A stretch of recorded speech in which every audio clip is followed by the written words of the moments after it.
Okay.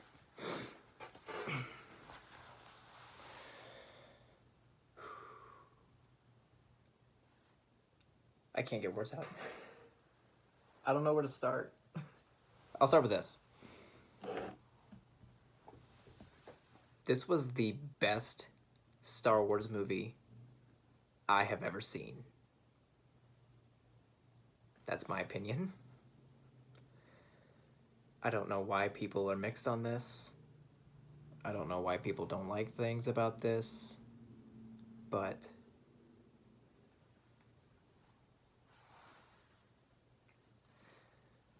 I have finally seen a Star Wars movie that has trumped Empire Strikes Back. I've said it. It's my opinion. I'm trying to keep calm. I'm trying really hard, but I can't. So, that's all I'm going to say. Non-spoiler related. Because I cannot and will not talk about this movie without spoiling it. So I will only leave you with this was the best Star Wars movie I have ever seen. And the spoiler section starts now. Oh my gosh! I'm going to start from the beginning. So, the first thing that got me was I went with 5 of my friends. Yes, 5 of my friends. I sat next to my buddy Connor, and me and him are probably some of the biggest Star Wars fans. And if you were in the theater with us, you could tell. Because we were sitting there, and as soon as a long time... Actually, not even before that. When Lucasfilm, that came on screen, we both looked at each other, and everyone started clapping, and we were clapping too. But we looked at each other, and we're like, this is it. This is the last movie in the saga. And when Star Wars... When a long time ago and A Galaxy Far, Far Away came up, I was already like I was close to being super emotional. And then the Star Wars theme started playing and Star Wars pops up on the screen. It felt like I was seeing Star Wars for the first time. I felt so much excitement. And it starts off fast. This movie starts off with no brakes, full speed, which some people might have a problem with. But I liked it because I'm like, they're not wasting any time. We're going straight into it. Kylo is freaking looking for the Emperor, and he's found him. And everyone wanted to know where Snoke came from. Now we know. Are y'all satisfied? The Emperor was behind the whole thing, like he's always been behind everything. He was behind everything in the prequels, he was behind everything in the original trilogy, and he was behind everything here. It's always been him. How did he survive? I don't know. They didn't explain that. But I don't care. Because it's Palpatine. It could have been a failed clone, or it could have been a clone that he was controlling and he was in a little bunker that Rey went into. He could have been hiding in there. Who knows? Maybe he used his rage to somehow survive. I don't know. And I don't care. Because seeing Eamon McDermott as Palpatine again was amazing. And he looked creepy. He was decaying. He was missing fingers. His lips were black. His teeth were all disgusting. His eyes were white. Like he had been alive for so long. And he had this like cult that was keeping him alive on the Sith planet. And he had people building the ultimate fleet of Star Destroyers that could destroy a planet. One could destroy a planet. It was a mini Death Star. I mean, he spent a long time working on that, so he had a lot of time to be like, I think that this will work this time. As long as I don't make the same mistake as I did before. Which he did, but we'll get to that. But yeah, he recruits Kylo, and that scene where he's in the Sith temple with his red lightsaber, and he's like, I'm gonna kill you. I'm gonna kill the Emperor. And it's just, whew, man. Oh.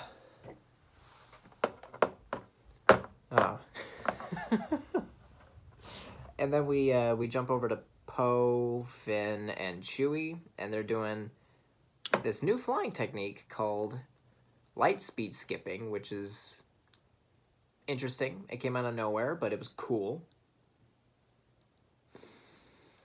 The banter between Finn and I want to get to the exciting stuff later, because like the second half of the movie, when stuff happens, I mean, I'm just trying to get through this. But it's nice seeing some chemistry between the three main casts, because they're all finally together. In the last movie, some people might have a problem with that, but I was totally fine with it. They had a dynamic. They didn't agree on everything. There was the part where Rey... Well, before we get to that, Rey trains. Okay, she's been training. She's been training with the droid, so she's been practicing how to deflect bolts. She gets hit a couple of times. She messes up. She's not entirely perfect. And I don't know the time gap between this one and The Last Jedi. But I mean, it's long enough that she's been studying those books.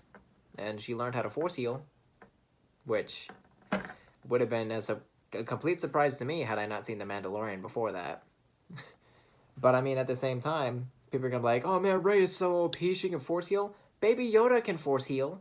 He's a little baby. I don't care if he's 50. Look at, he can't speak. He's a child, and he can force heal. Okay, it's not a big surprise, and it shouldn't be a big deal that Rey, studying these Jedi books, can learn how to do something as cool as force heal. Okay?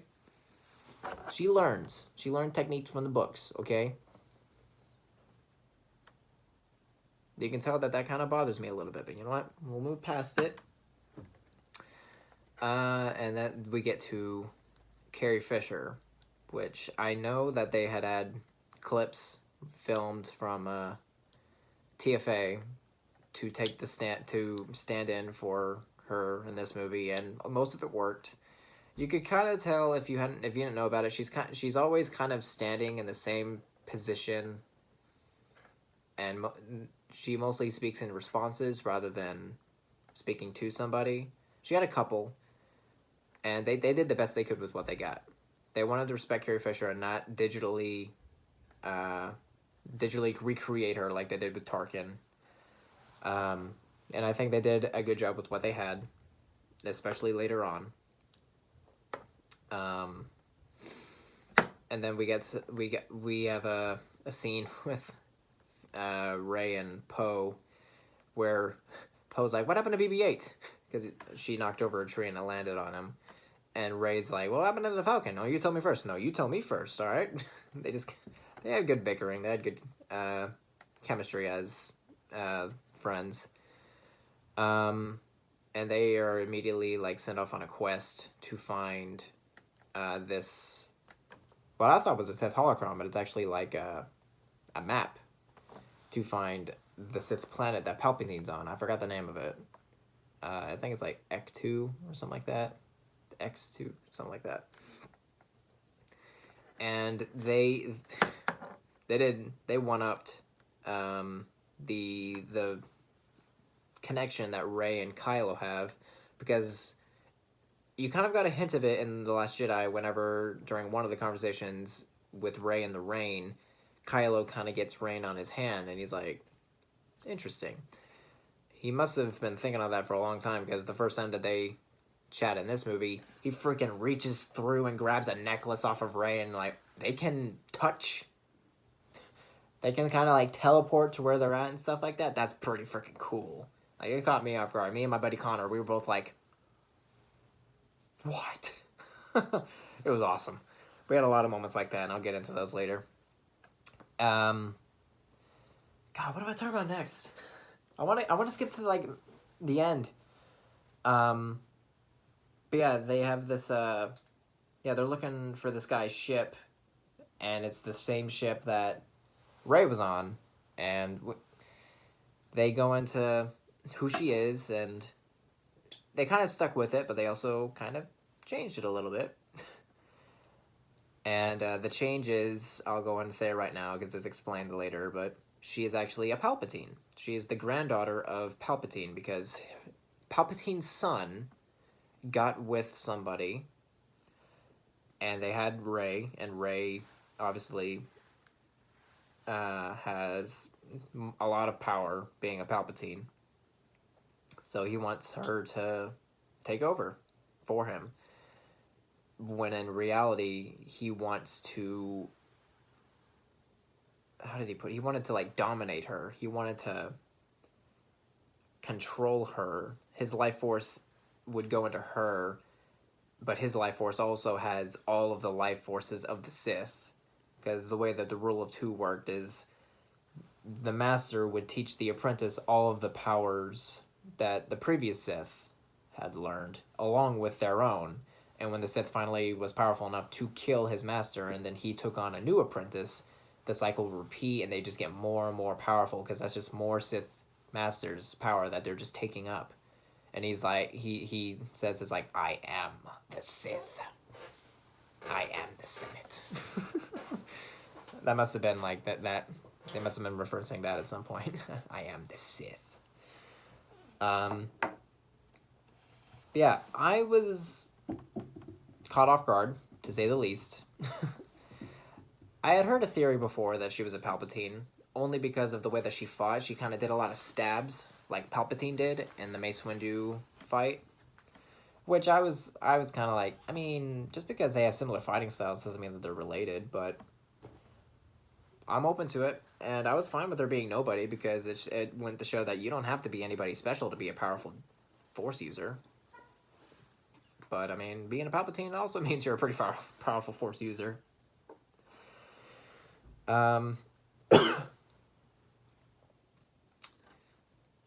And so she finds out that the other map, there were two maps. One of them is on the destroyed Death Star from Episode 6, which is still on the moon of Endor, or it's near a moon of Endor. It didn't look like it was Endor, but we do see Endor. They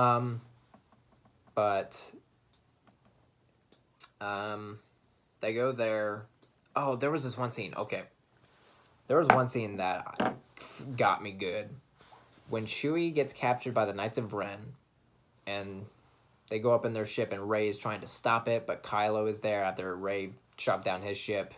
He's trying to stop her from getting the ship, and she's like, her rage just channels into the Force power, and she lightnings the ship and blows it up. I was like, because I was like, they just killed Chewie. I kid you not, I sat there for maybe a full minute with my hand out like this. I was like,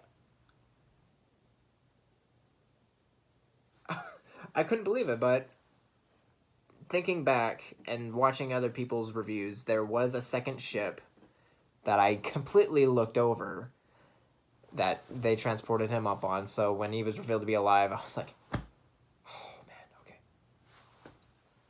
And that led to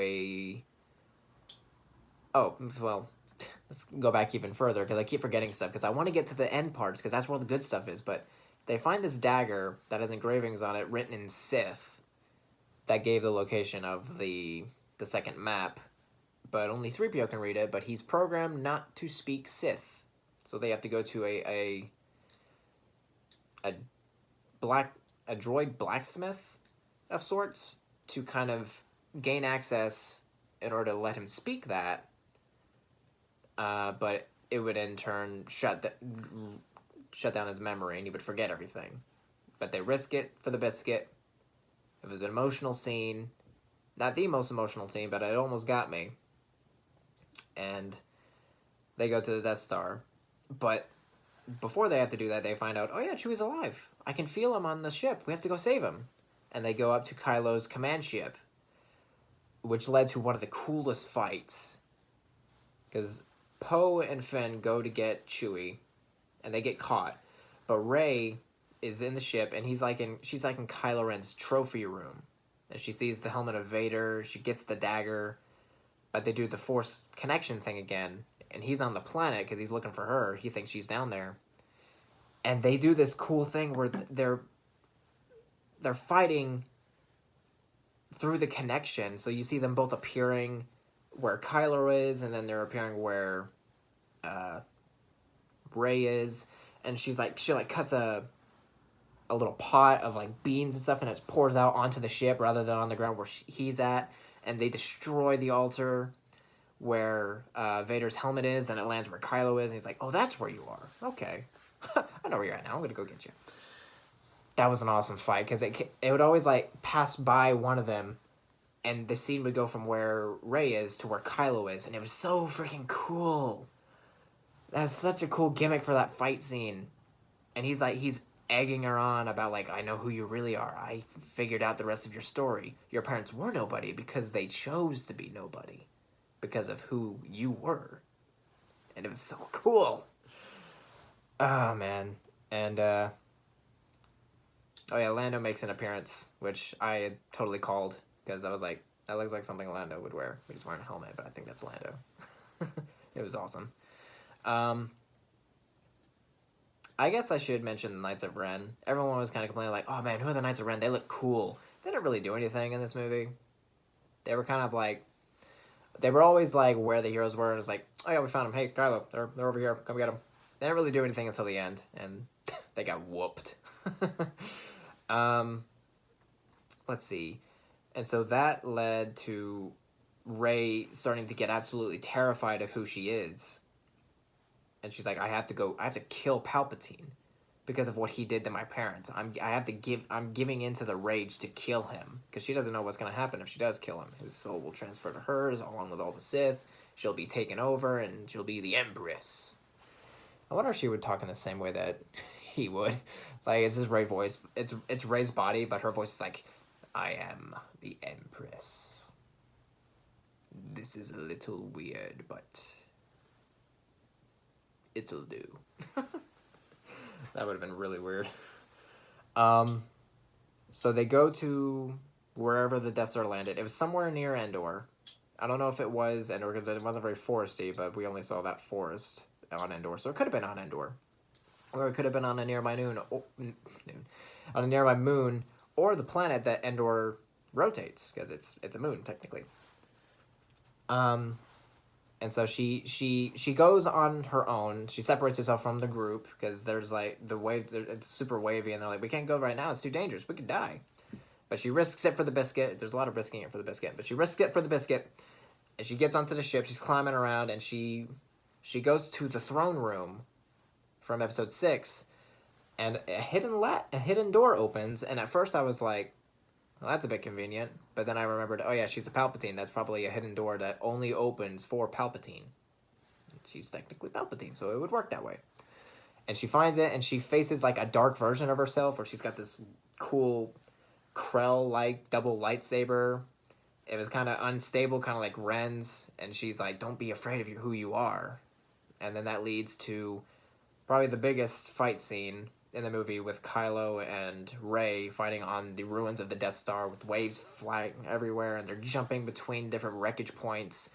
It was awesome. She's getting tired because she had given life force to assist a creature earlier, and she's super tired. But Leia from planets away is like, I know what I have to do to get my son back, and she does the same thing that Kylo did.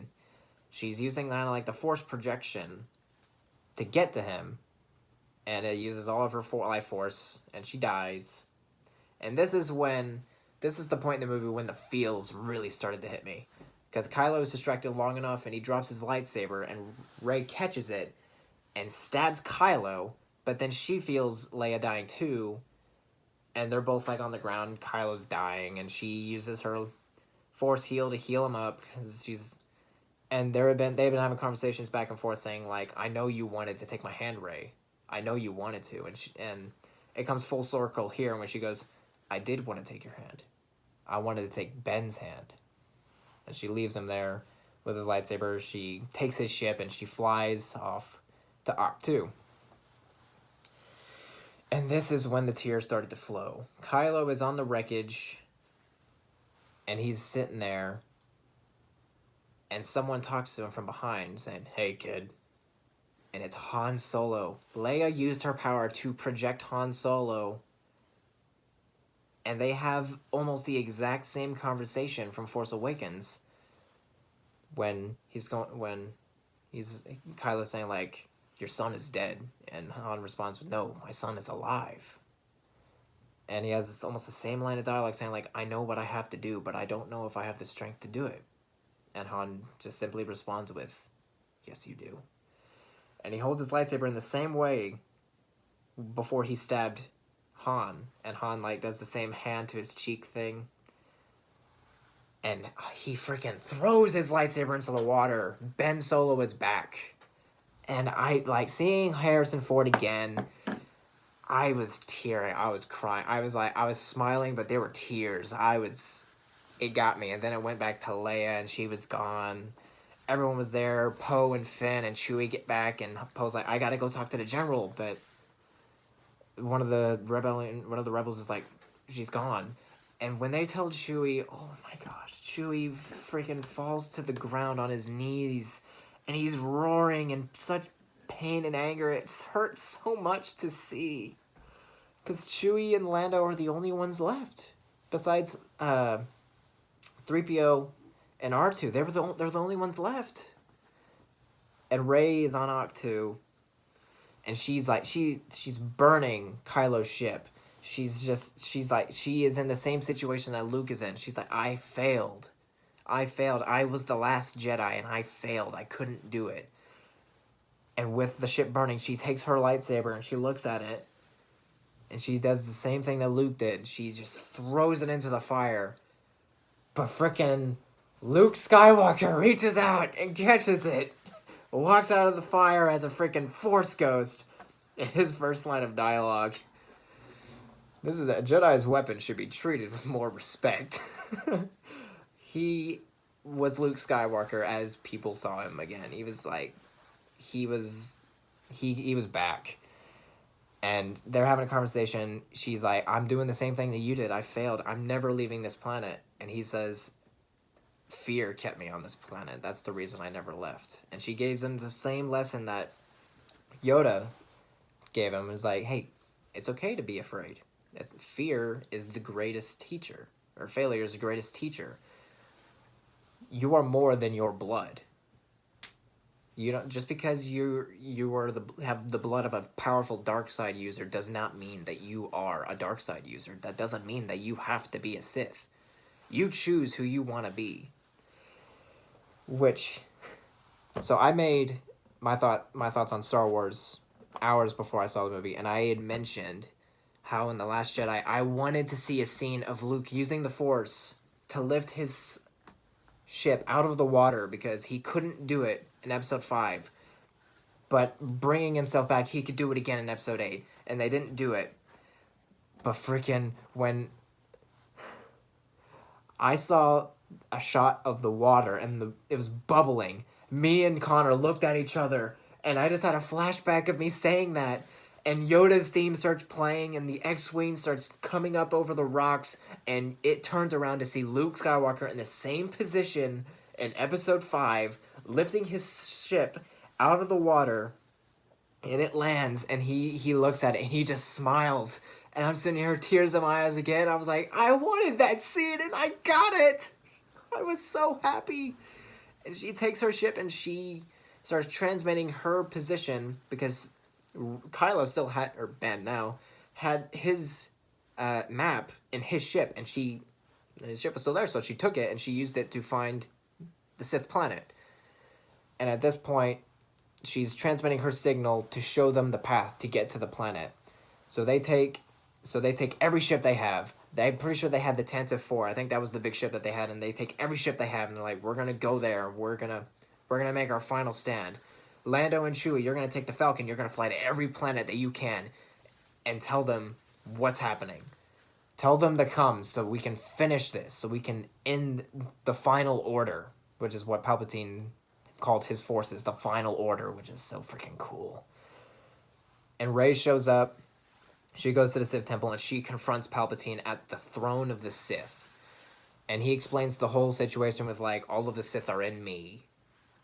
Strike me down in hatred and I will dominate you. And you will be the Empress. You will rule over everything. I will rule over everything. That's what he wants. But at the same time, Kylo shows up on a TIE fighter. But he's not Kylo anymore. He's Ben. He doesn't have his black robes anymore. He threw his lightsaber away. All he's got is a freaking blaster. And he's like, I'm going to save this girl. I'm going to save her from what she's about to do. The rebels show up and they're fighting and they're getting destroyed. But they're trying their darndest to take them out. And it's like... Oh yeah, there was also one more thing that I forgot to mention. Leia freaking had a lightsaber. But she gave it up during training because she felt in the future... her son dying, but if she gave up her training and did what she had done in the movie, she would turn her son back. That part kind of confused me. I might have to watch it again. If you know exactly what happened, let me know in the comments because I was super confused.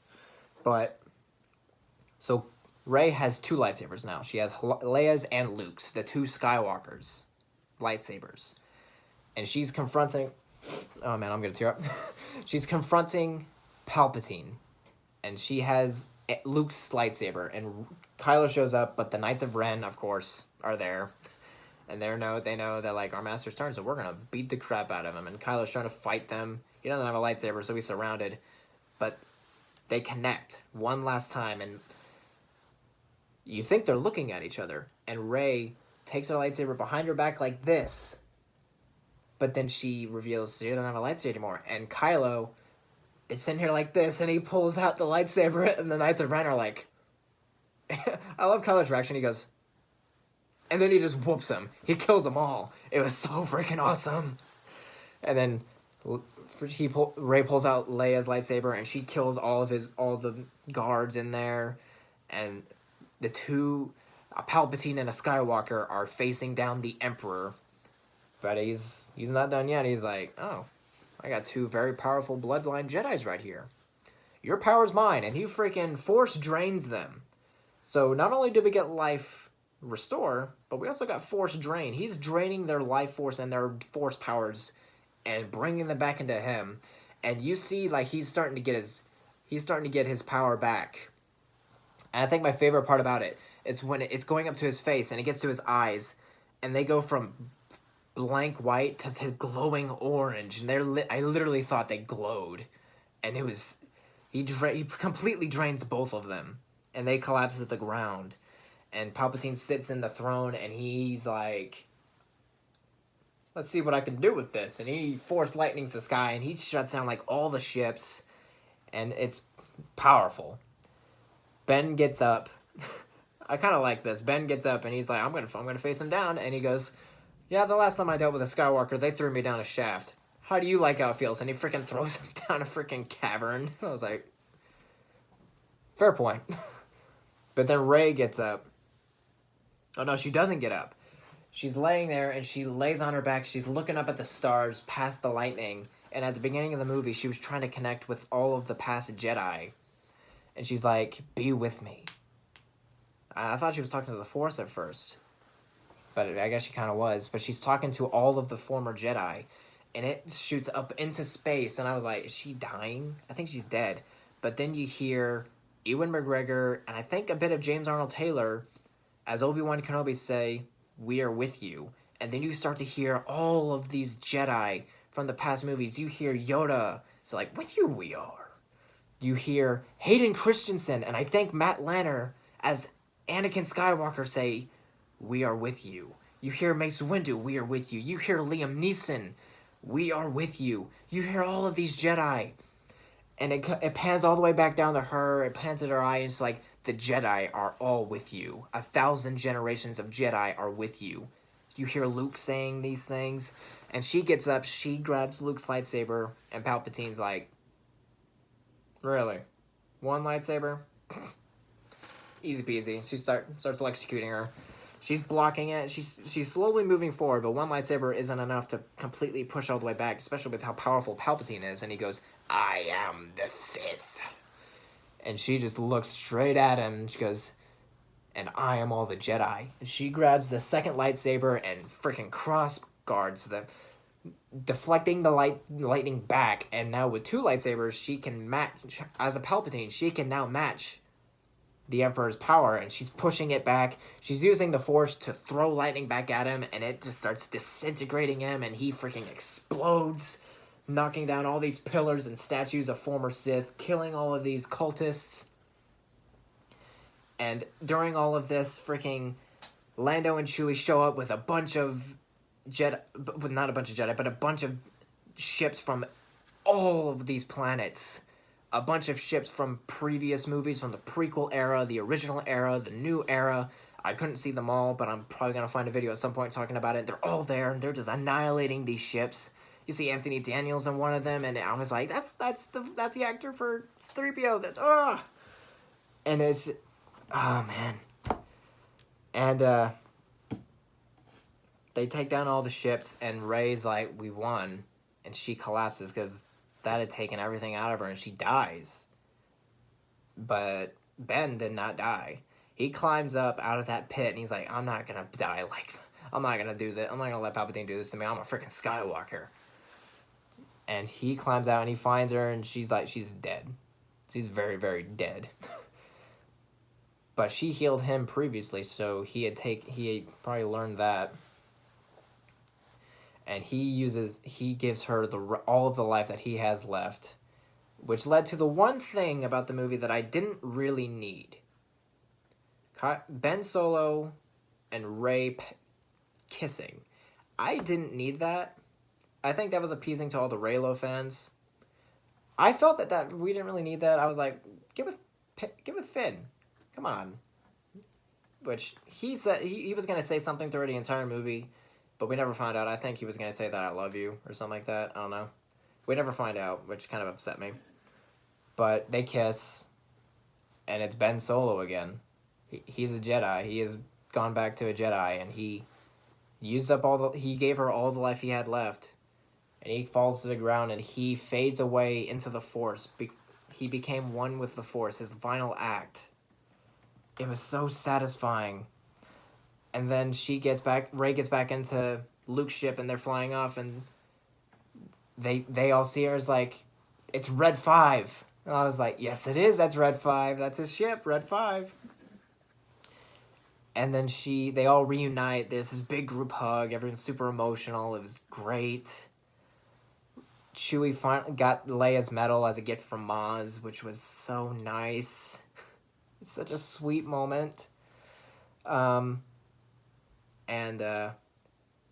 we then cut to Rey flying to Tatooine, back to Lars' farm. And she takes Luke's and Leia's lightsabers, and she wraps them up in the same way that she found Leia's, and she buries them into the sand of Lars' homestead. And she had made her own lightsaber out of her staff, and she activates it, and it's a yellow lightsaber. And the yellow lightsaber color is a symbol of of a Jedi Guardian. You see those in the Clone Wars at the Jedi Temple. They're guards or sentinels with yellow lightsabers, and I was so happy to see a yellow lightsaber. And then this old lady shows up, and she's like, "Who are you?"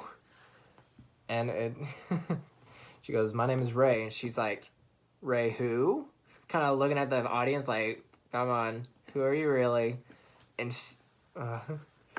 she looks off to the desert, and she sees the Force ghosts of Luke and Leia, and they're sitting there smiling at her. And she looks back, and she goes, "Rey Skywalker." And the movie ends with her and BB-8 looking off to the twin suns, and the movie just cuts to black.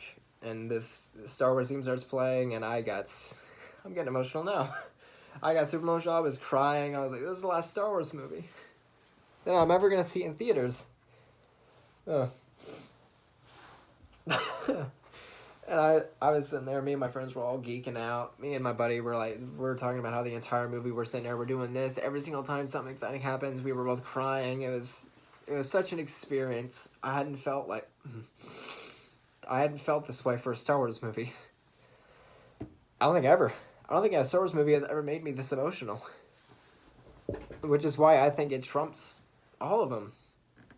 I think the last movie that really got an emotion out of me from Star Wars was Revenge of the Sith, and I was just because I was a dumb kid that cried because Anakin was my favorite character and he was a bad guy now, and I was super sad. But this movie got real genuine emotion out of me, and it's getting it out of me right now.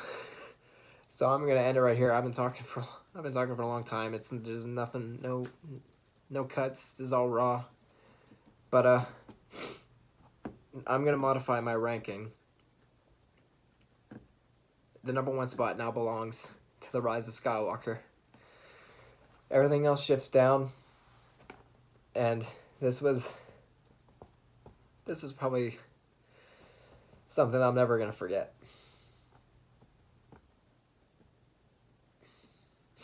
But down in the comments, tell me what you thought of the Rise of Skywalker. Don't hold back on your opinions. If you didn't like it, tell me why you didn't like it. We can have nice civil chats about it. If you loved it, tell me why you loved it. Tell you that, like, we had the same reasons why we loved it. Tell me about it. I want to talk about this movie with people. But I hope you guys enjoyed this video. I hope you guys enjoyed watching me cry talking about Star Wars. And I don't know what I'll do next, but I'll see you guys in the next video. Bye. And may the Force be with you.